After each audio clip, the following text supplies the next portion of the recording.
Hey guys, this is Hell Hades. It's another Raid Shadow Legends video. So I've had a number of requests following my 1-key Ultra Nightmare hits for a few things actually. So the first thing is, can you tell us how to use that Deadwood Jedi calculator? Second thing is, can you tell us comps that would work at lower levels? I'm working on the second one now. There will be videos coming out this week. But in terms of the Deadwood Jedi calculator, let me just bring it up. I'm going to do just a kind of tutorial on this, very high level, but what I don't want to do is take away from all of the work that Deadwood Jedi is doing here, because I'm not the inventor of this, I don't own this is not my website, this is somebody else's. Deadwood Jedi has put tons of work into this. Please go and check out his YouTube channel. He's got a number of videos showing teams in action, showing teams at a high level, double counterattacks. He has got a Chris team out there. He's got a free-to-play kind of version of the White Whale. So tons of stuff in here, talking about speed, talking about the work we did together. So I don't want to take away from that, but I'm still getting a lot of requests here for how to use this calculator and what to do with it. So what I would say is it's not easy. It's not easy. Don't think, as soon as I go and throw in a load of numbers into this calculator, it's going to tell me all the answers. It tells you facts based on what you put into the calculator. Okay, so let's assume then you've got a drop-down box at the top here. I guess before we get into that, before we get into the calculator, there are a number of setups that Deadwood has already put into this website. So when I'm doing an account takeover now, I actually use this as a bit of a reference for me. And I know a lot of the numbers, but it's still good to have as a reference. So you could come into here and think, I want a 4-to-3 speed ratio, because I want to be able to run someone like a Sepulchre 4 turns for every 3 turns everyone else runs. Yeah, that's what that means. So you click on that, it will take you down to the different options that you've got, and it will show you all of these different options. So in terms of on this site, most of these numbers here are based on Nightmare and Ultra Nightmare speed tunes from what I can see. So what it does is it tells you if you want so many champs to go in turn order with the clan boss, like this one here, you want one champion to have 4 turns for every 3 turns everyone else has. This is the speed range that you need to work with. One champion at this top end, one champion here, and then 3 other champions falling in here. Yeah? Or another version. Yeah, all of them laying here with one going here. This is probably more like an Ultra Nightmare setup, because you might want your counter-attacker to be 191 speed. And on Nightmare, you might want your counter-attacker to be 171 speed. Yeah, but it gives you loads of different options. So before you even start plugging everything into the calculator, you need to understand what sort of composition you're trying to run. Now, if you were trying to run the composition that I did, which is basically called the White Whale, it comes right down here, White Whale 2-to-1. It's got the free-to-play version at the top. You've got the Mashaled version, which is the one that I run, and it tells you what speeds you need to run. It also says that speeds are calculated speeds. So you have to, if you had somebody with a speed aura, then this is the speed they would be running with the speed aura added in. Okay? Really important to know that. So you can see again the different speed ranges that you need to find. So for my comp, I need someone with a minimum top speed, Mashaled 252. Then the next person 1 speed less than that, 251. Then the next person in between this speed range, next person in this speed range, and the last person in this speed range. You can actually choose whoever you want to go into those different spots. But what it will do is it will just throw out different results in terms of where they sit after each clan boss hit. Okay, so what I've done for now is I've pumped in probably the most common one that I'm asked about, which is how do you run somebody like a Sepulchre 4 turns, or Jareg 4 turns when everyone else needs to go 3 turns on Nightmare or Ultra Nightmare clan boss.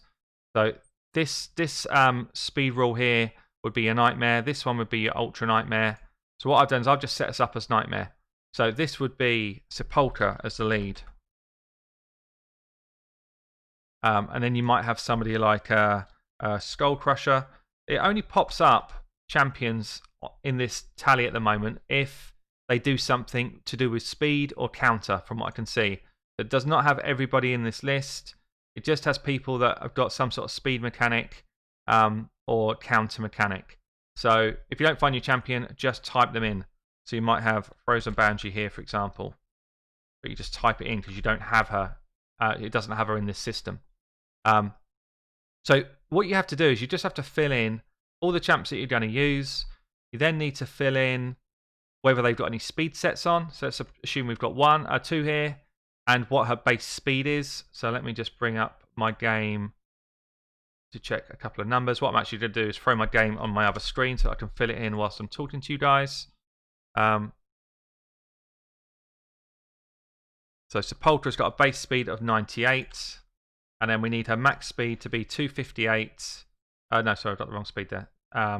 Max speed needs to be between 229 and 238. So let's assume we've got one at 230. Everyone else needs to fall between 171 and 178.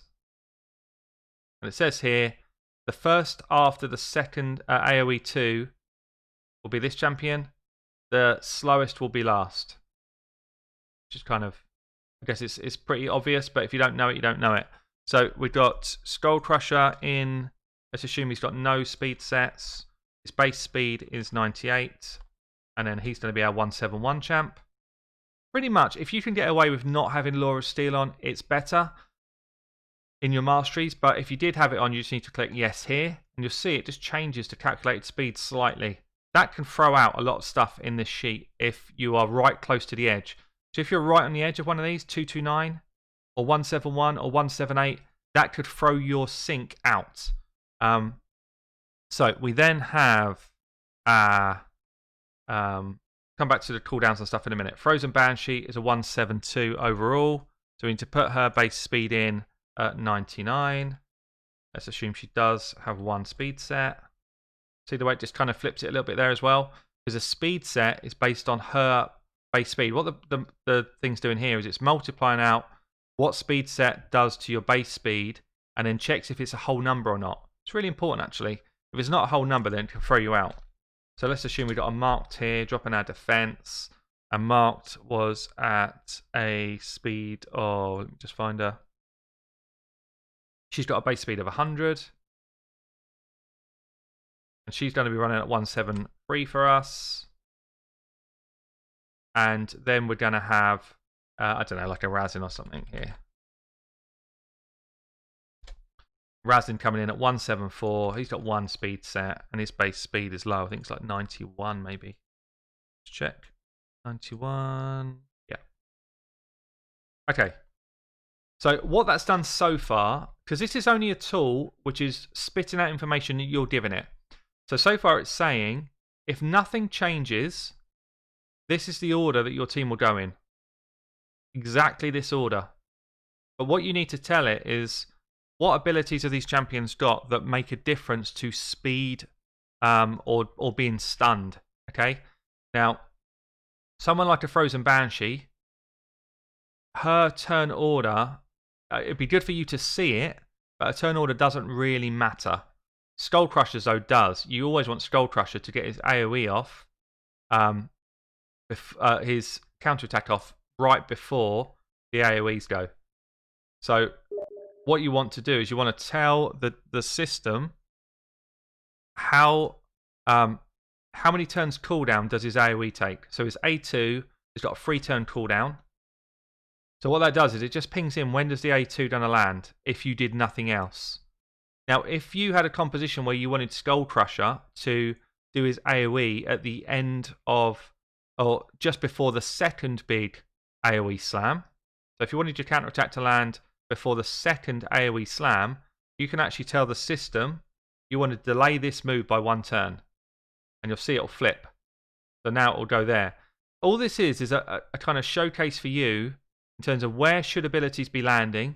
And it's kind of like a test for you to make sure you set your comp up right. So the other person that's important here is Sepulchra. So Sepulchra has got an A2, which is a 4-turn cooldown. And this is the ability that puts block debuffs out. So this is the ability that you want to cycle in the right spot for your composition. So if you do nothing else, what this says is, the game knows that your champions will use A3, then A2, then A1. So if Sepultura had an A3 move, which would override using this first, you would put that here. And then she would use A3 there. And do you see that?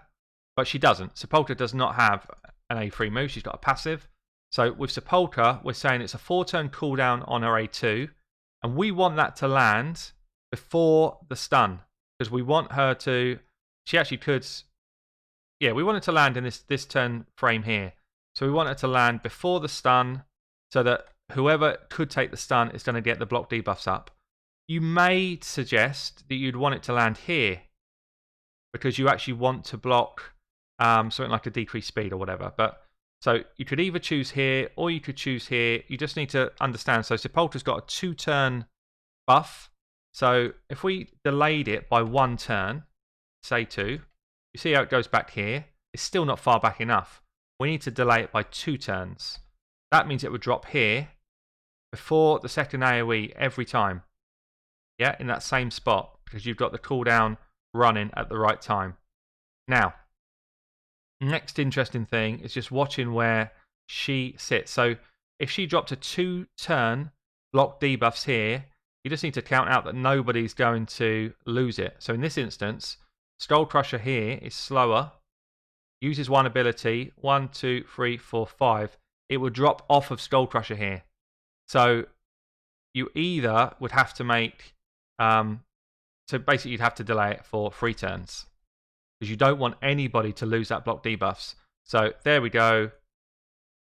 And now it's coming before the stun. Nobody's going to have that fall off before the stun lands. The stun lands here. We then check the next stun. She drops it here. Nobody's going to be stunned. You see how this is working. She drops it. No one's stunned. And it just runs in a cycle. All of that is running absolutely perfectly. Even when we're down to turn 20, we've got the same setup going right through. Skull Crusher as well. So what that means is, once you've got to here, you would manual all of this. Manual everywhere until you've pressed A2 here. And at that point, you can hit auto. Now, you don't have to fill in everyone else's abilities, but just understand in your head that you should be using everyone's main abilities as early as you can to get your most damage out. So, you do want to use your Frozen Banshee A3 at this point. And you can, if you choose to, put it in here as a 3-turn cooldown just to remind you, okay, yeah, I do want my Frozen Banshee A3 to be used here. You don't have, if you've got a brain, you can kind of work that stuff out for yourself. The main one you were looking for is, when should I be using my, so we'd actually take that out in this instance, because you'd probably want your Skull Crusher to use his A2 very early, before the first wave. But you can just see where they're going to land, and that's what this delay is all about.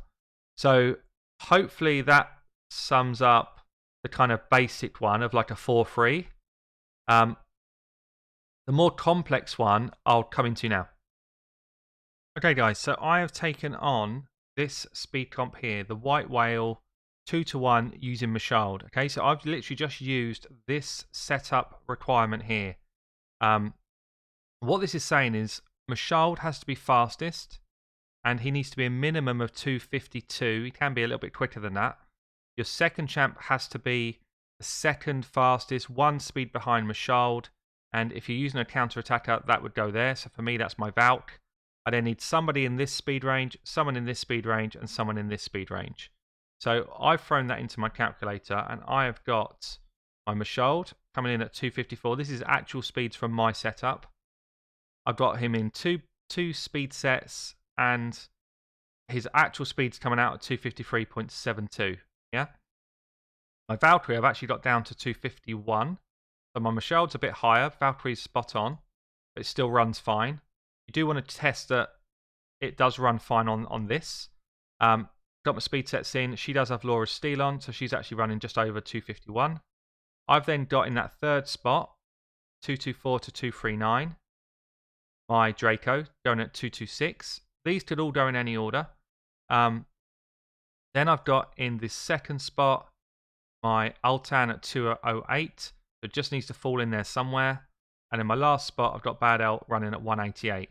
Now, let me just change that to Ultra Nightmare. Now, what you need to be aware of guys, is a few things. Because if you just pump those numbers in and think it's going to work, it's not going to work. You need to be aware of Mashauld in particular has got some really weird stuff in his kit. So Mashauld has got an A. It's actually his A2, but the way this calculator works is it prioritizes an A3 before an A2. So you have to put his A2 skill in his A3, firstly. That's the one weirdness. You also, although it's got a 3-turn cooldown, you gain an extra turn. So in terms of a calculator, it doesn't understand that. So you actually have to put him in as if he's got a 2-turn cooldown for this ability.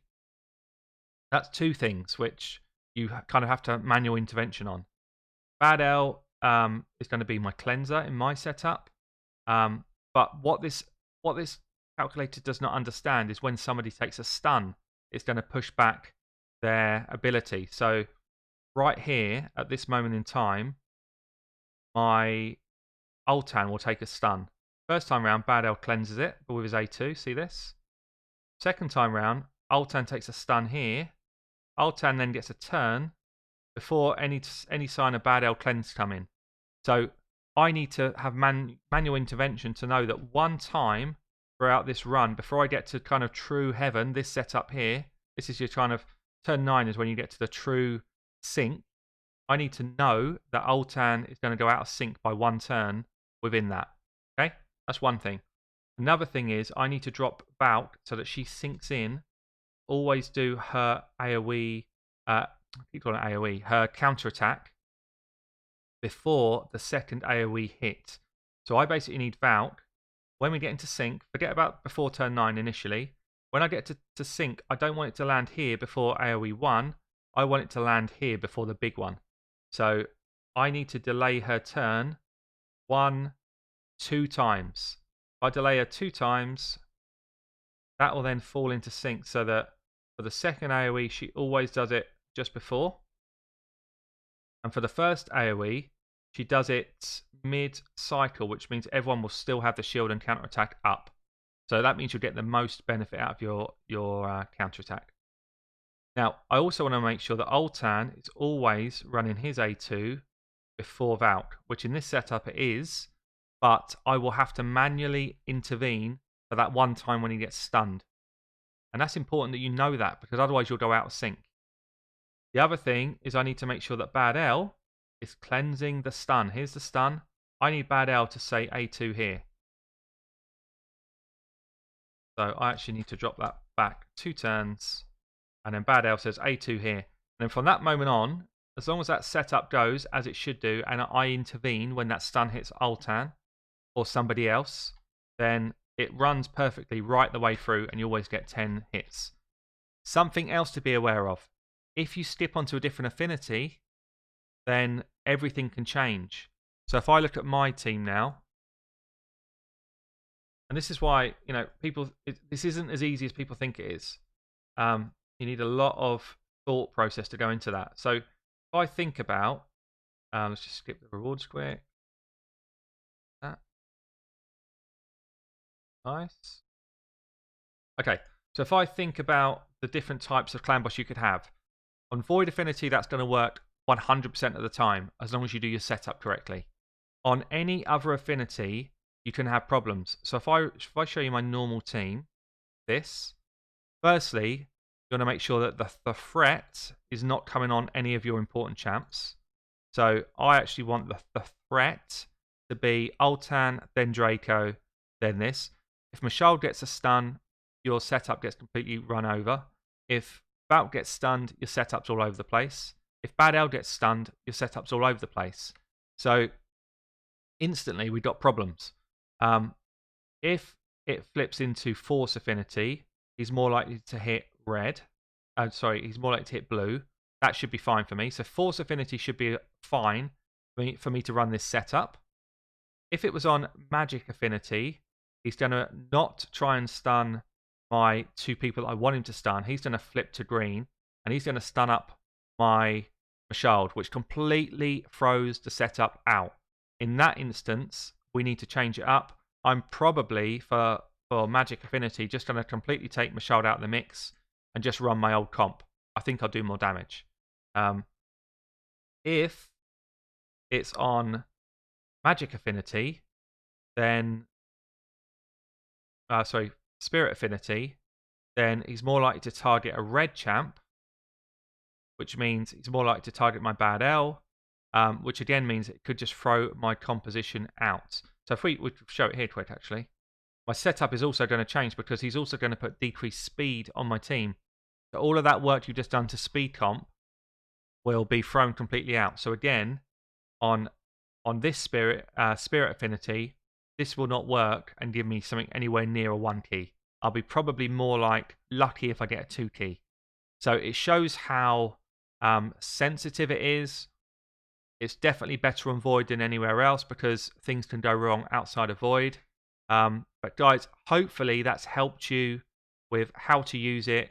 And I will be putting out some teams for stuff outside of all legendaries in the coming week. Drop me a comment below, guys. That was a bit of a... I don't know if that's a good video or not, but let me know what you think. Catch you later.